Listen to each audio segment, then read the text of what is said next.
పాదయాత్రలు వచ్చినాయి. ఆ పాదయాత్ర ద్వారా ఎంతో మందిలో పరివర్తన కలిగింది.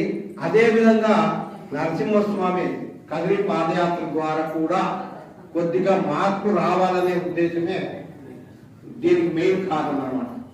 కాబట్టి దయచేసి మీరు 29వ తారీఖు మీరు బయలుదేరేటప్పుడు ఏదో ఒక మార్పు తీసుకొని వచ్చేటట్టు దయచేసి నిర్ణయం తీసుకోండి.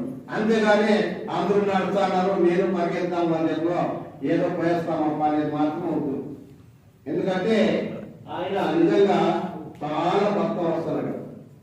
ఆయన ఇంకోటి భక్తి అంటే ఏమి అంటే నిజంగా కృతజ్ఞత. భక్తి అంటే ఏమి?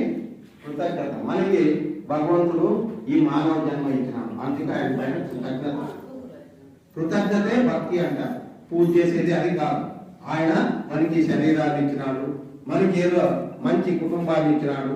కాబట్టి ఆయనకు మనం కృతజ్ఞత తెలుసుకోవడమే భక్తి. కాబట్టి భక్తి అంటే పూజ చేయడము అవి చేయడమే కాదు, ఆయనకి మనం నచ్చేటట్లు ఉండడమే భక్తి. మనకి నచ్చినట్లు ఉండేది కాదు భక్తి, ఆయనకి నచ్చేటట్లు. ఆయనకి నచ్చేటట్లు ఎట్లుండాలా? సత్ప్రవర్తన కలిగి ఉండాలి, అదే భక్తి. మనలో ప్రతి ఒక్కరికి ఏదో దుర్గుణాలు ఉంటాయి. కొద్దిగా దాన్ని తొలగించుకొని భగవంతుని దగ్గరికి పోవాలనే ఉద్దేశంతో ఈ పాదయాత్ర చేసినాం.